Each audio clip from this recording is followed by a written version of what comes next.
Shalom, saudara-saudara yang dikasihi Tuhan Yesus Kristus, selamat pagi, selamat berjumpa lagi pada renungan harian pagi ini. Damai sejahtera Allah Bapa dan sukacita Roh Kudus memberkati kita semua. Kiranya kasih dan hikmat Tuhan Yesus Kristus menyertai dan menolong kita untuk melakukan tugas dan pekerjaan kita di sepanjang hari ini. Nas renungan buat kita hari ini, Selasa tanggal 23 Juli 2024. Diambil dari Kitab Perjanjian Baru, Injil Matius pasal 18 ayat 20, dikatakan demikian. Sebab di mana 2 atau 3 orang berkumpul dalam namaku, di situ aku ada di tengah-tengah mereka. Demikian firman Tuhan. Tema renungan, ada Tuhan di setiap persekutuan. Saudara yang dikasihi Tuhan Yesus Kristus, judul renungan ini tentang menasehati sesama saudara yang tertulis dalam Injil Matius pasal 18 ayat 15 sampai dengan ayat 20. Nas renungan ini memberi kita beragam didikan, ajaran dan nasihat yang sangat luar biasa. Ayat firman Tuhan tersebut menyatakan tentang apabila saudaramu berbuat dosa, tegurlah dia. Apabila ia tidak mendengarkan kita, maka hendaklah kita membawa kepadanya seorang atau 2 orang lagi.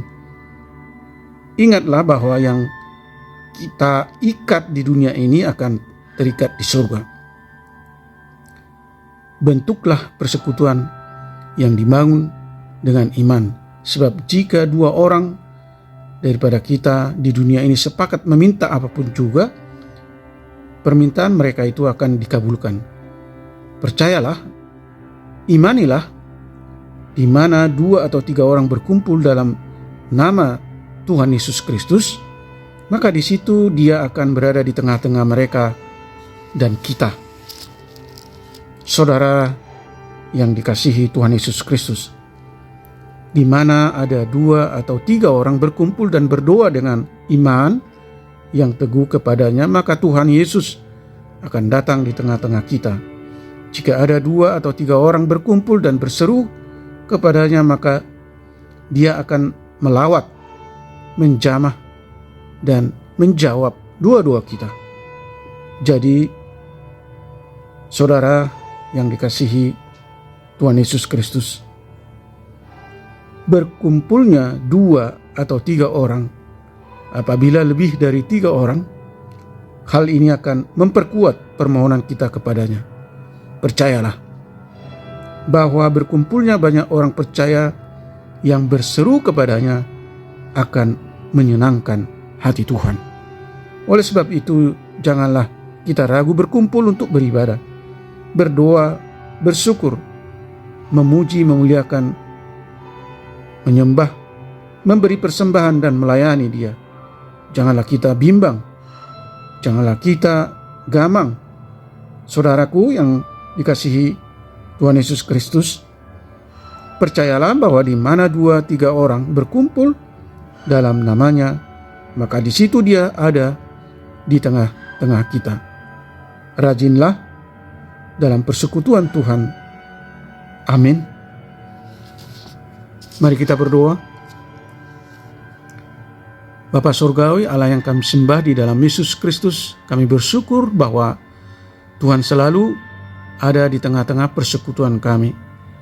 Bimbing kami Tuhan lewat Roh Kudus-Mu untuk meresponi keselamatan yang Tuhan anugerahkan dengan hidup di dalam komunitas Allah, yaitu komunitas orang-orang percaya dan yang kudus, bersatu dan berbagi dan bersekutu dalam Kristus sebagai umat Allah, sebagai umat percaya.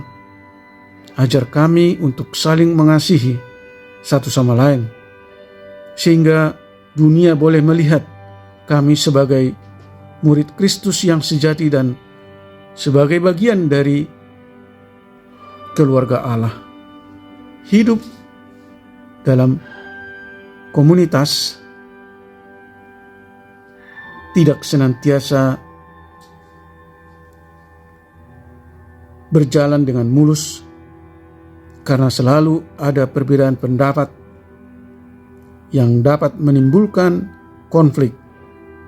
Tolong kami Tuhan untuk mampu menangani konflik yang ada dalam komunitas kami dengan dilandasi kasih dan pengampunan, dan menuntun setiap orang yang berdosa kepada pertobatan dengan jalan yang benar. Kiranya Tuhan memberkati semua kami anak-anak Tuhan, para pendengar renungan pagi ini, menopang mereka yang letih lesu dan berbeban berat dan yang mengalami berbagai masalah. Tuhan kiranya berbelas kasih menyembuhkan mereka yang sakit, menghibur dan menopang mereka yang bersedih dan berduka. Terima kasih Tuhan. Kami berdoa dan mengucap syukur dalam nama Tuhan Yesus Kristus. Amin. Shalom, selamat beraktivitas. Tetap sehat. Tuhan Yesus memberkati.